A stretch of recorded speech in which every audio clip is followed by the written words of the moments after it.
والسماء ذات البروج، قسم ہے برجوں والے آسمان کی اور وعدہ کیے ہوئے دن کی، والیوم الموعود وشاہد ومشہود، اور حاضر ہونے والے کی اور اس کی جس میں حاضری ہوئی۔ شان نزول اس سورے کا بھی یہی ہے کہ مکہ معظمہ میں جب آفتاب نبوت طلوع ہوا اور رسول اللہ صلی اللہ علیہ وسلم نے دعوت دین عام لوگوں کو دینا شروع کی تو قریش مکہ کو یہ امر سخت ناگوار گزرا، کیونکہ دین اسلام کی دعوت ان کے قدیمی دین اور دستور کے خلاف تھی۔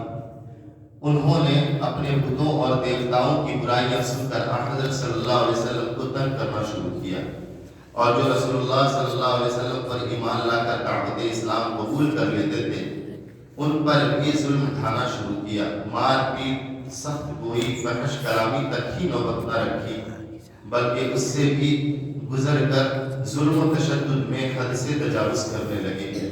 جلتی ہوئی ریت پر گرم دھوپ میں باندھ کر ڈال دینا، اور پھر ملک عرب کی دھوپ الامان والحفیظ، اللہ کی پناہ، جہاں کی ٹیمپریچر 120 ڈگری تک پہنچ جاتا ہے، اور پھر کوڑے برسانا، پتھروں سے مار مار کر خون میں نہلا دینا، دہکتے ہوئے آگ کے انگاروں پر لٹانا، پیٹ میں نیزہ گھونپ دینا، عورتوں کو بے ستر کر کے ذلیل کرنا۔ اسلام میں سب سے پہلی شہادت حضرت عمار کی والدہ حضرت سمیہ خاتون رضی اللہ عنہا کی ہوئی۔ ابو جہل نے اس کے پیشاب گاہ میں نیزہ مار کر ان کو شہید کیا تھا رضی اللہ تعالی عنہ۔ الغرض بت پرست کفار مکہ نے اپنی بت پرستی اور مذہب کی حمایت میں کوئی ایسا ظلم و تشدد نہ چھوڑا ہوگا جو انہوں نے ابتدا میں مسلمانوں پر مکہ میں نہ کیا ہو۔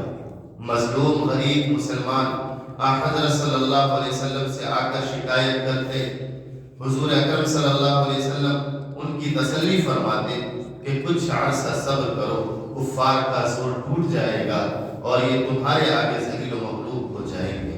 یہ سن کر کفار مکہ اور بھی زیادہ تمسخر اور استہزاء اور مذاق کرتے تھے۔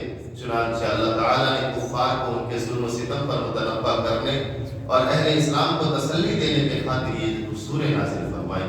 اس سورہ میں منکرین کے لیے سخت تنبیہ اور ان کو برے انجام سے ڈرایا گیا ہے، اور ان کو دھمکی دی گئی ہے جو اہل ایمان کو ستاتے ہیں۔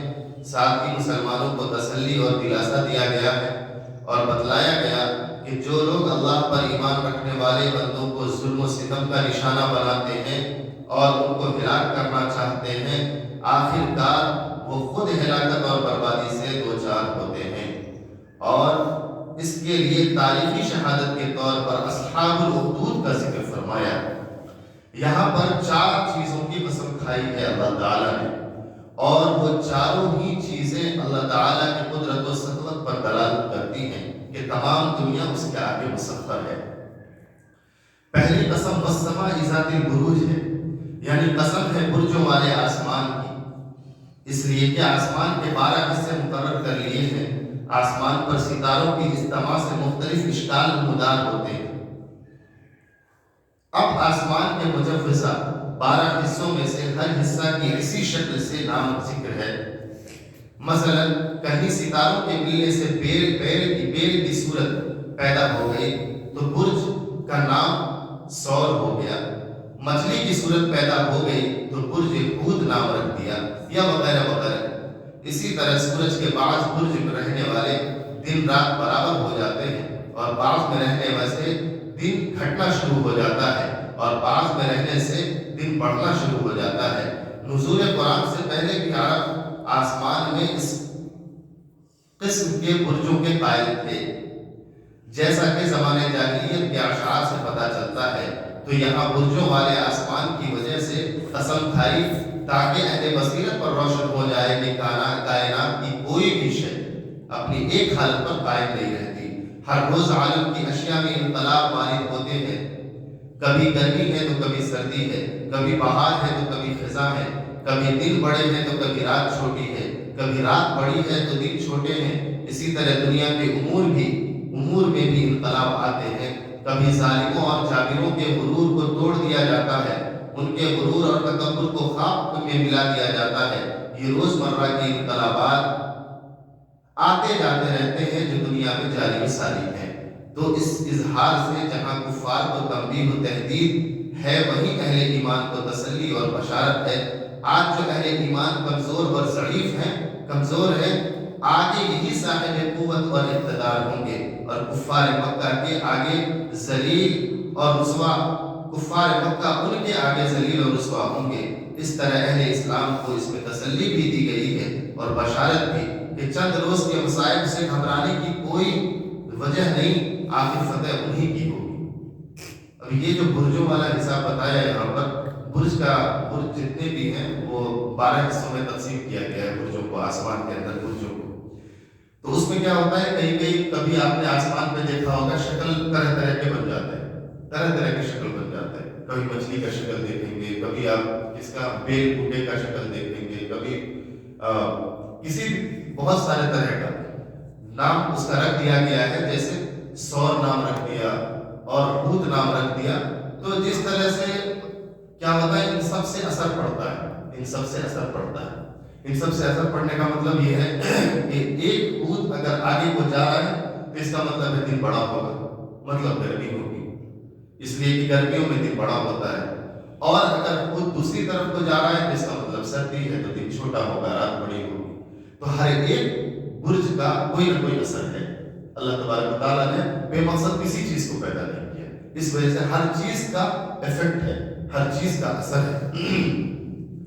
تو یہ ساری چیزیں جو بتایا ہے، اس وجہ سے بتایا ہے کہ ہر ایک دن دنیا جو ہے بدلتی رہتی ہے، دنیا جو ہے انقلابات آتے رہتے ہیں، بدلتے رہتے ہیں۔ اسی طرح سے آج کے وقت میں اگر اے مسلمانوں تمہارے اوپر ظلم و تشدد ہو رہا ہے تو گھبرانے کی ضرورت نہیں ہے، فتح تمہاری ہی ہوگی۔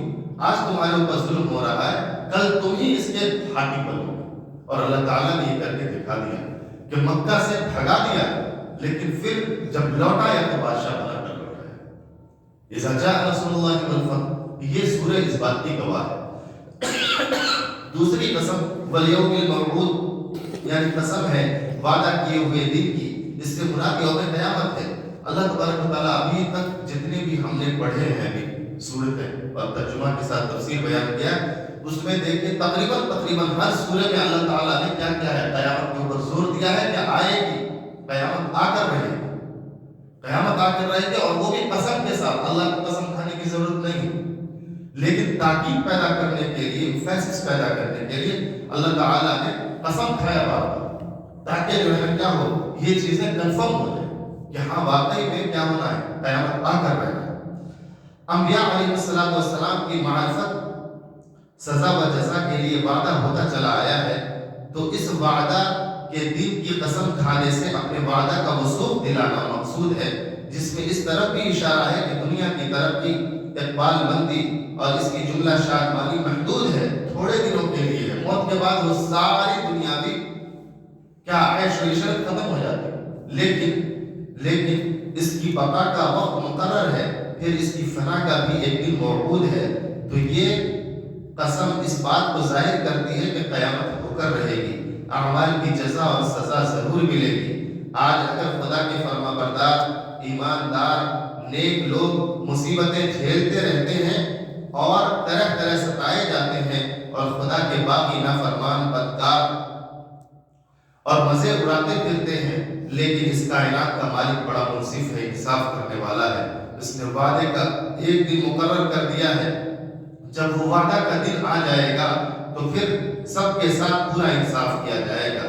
فرما برداروں کو ان کی وفاداری کا بدلہ دیا جائے گا، اور نافرمانوں کو ان کے کرتوتوں کی سزا دی جائے گی۔ تیسری قسم جو کھائی ہے وہ شاہدی و مشہود، اس کا ترجمہ کیا گیا ہے کہ قسم ہے حاضر ہونے والے دن کی، اور اس دن کی جس میں حاضری ہوتی ہے، تو یہاں شاہد یعنی یوم جمعہ کی قسم اس مناسبت سے کھائی گئی ہے کہ اس روز عجیب و غریب انقلابات ظہور پذیر ہوتے رہے ہیں۔ لکھا ہے کہ اسی روز تمام انسانوں کے باپ حضرت آدم علیہ السلام پیدا کیے گئے، اسی روز آپ کو جنت میں داخل کیا گیا، پھر اسی روز شجر ممنوعہ کے کھانے سے جنت سے اتارے گئے، اسی روز آپ کی گریزائی اور آہ و بکا کی درگاہ یزدی میں قبول ہوئی اور آپ کی توبہ قبول ہوئی، پھر اسی روز آپ کی وفات وقوع میں آئی، تو گویا یوم جمعہ ابو البشر کی زندگی کی یاد دہانی کراتا ہے۔ جمعہ کے دن ہی قیامت آئے گی۔ یہ قیامت کب آئے گی؟ جمعہ کے دن ہی قیامت آئے گی۔